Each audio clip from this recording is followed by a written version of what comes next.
Canada on the brink. Fears grow over massive job losses amid soaring Liberal spending. Since Mark Carney took office as Canada's Prime Minister following the snap federal election on April 28, 2025, the country has faced a rapidly growing storm of fiscal uncertainty and economic concern. Carney entered office with big promises: bold investments, tax cuts, and a plan to dramatically strengthen Canada's defense forces. Yet behind these ambitious pledges lies a difficult truth. Funding such a vision is proving to be far more challenging than many anticipated, and the fallout threatens thousands of federal public service jobs and the very quality of government services Canadians rely on every day.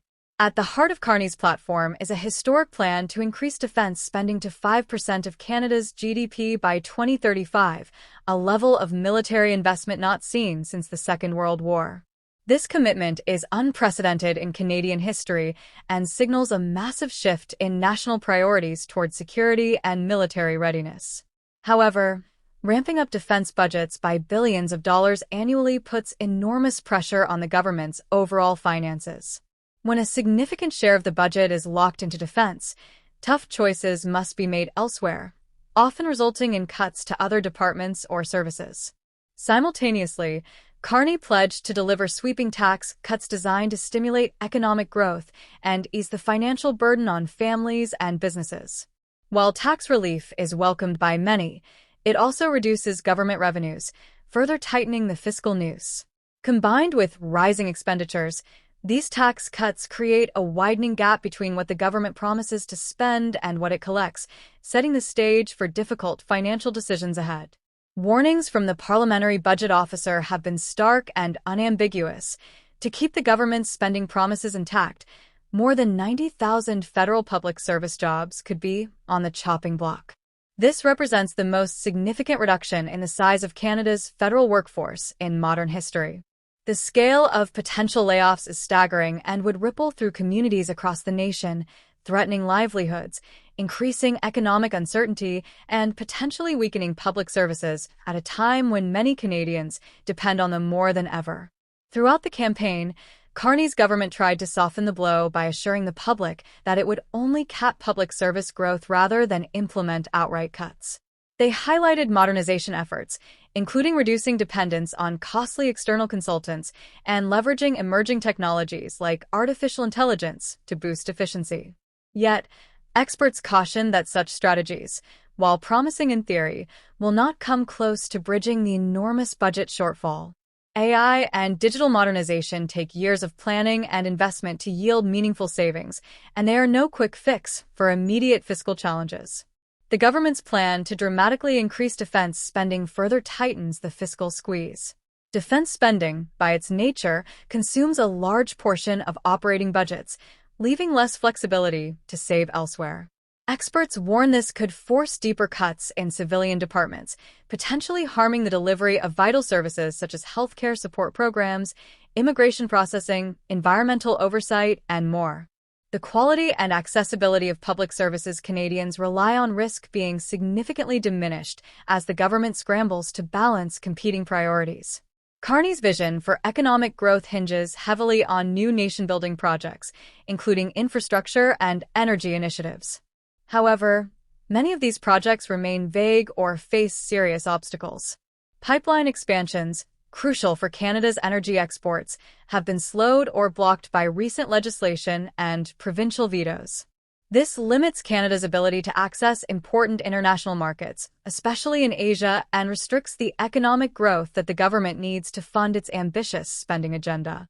Without clear, actionable projects, the economic foundation of Carney's promises appears shaky.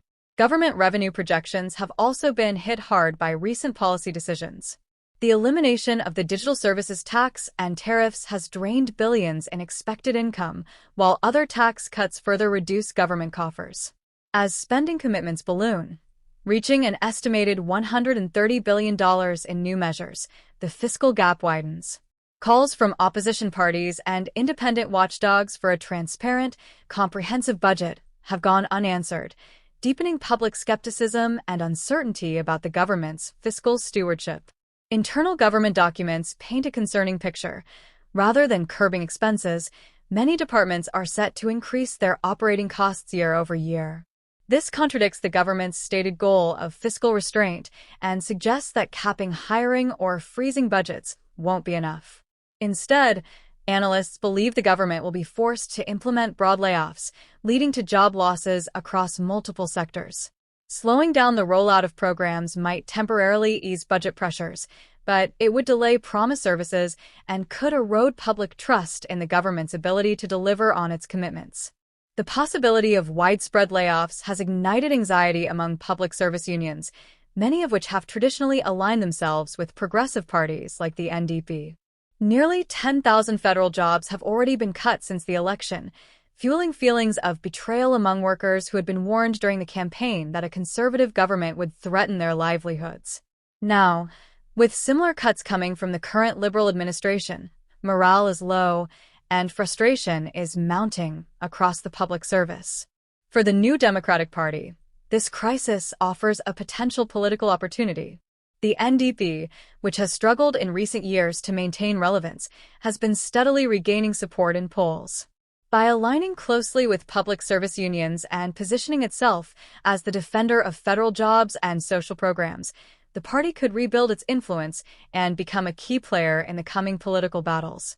With the Liberals facing growing criticism over their handling of fiscal and job security issues, the NDP's resurgence could reshape Canada's political dynamics in the lead-up to the next election. Prominent figures like Finance Minister Chrystia Freeland and Defense Minister Anita Anand find themselves at the center of this challenging balancing act. Freeland is tasked with managing the country's finances amidst mounting pressure to control spending and demonstrate fiscal responsibility, while Anand leads the unprecedented military buildup envisioned in Carney's platform. Meanwhile, Conservative leader Pierre Poilievre and NDP leader Jagmeet Singh are capitalizing on public dissatisfaction, challenging the government on its economic management and pushing their own visions for Canada's future.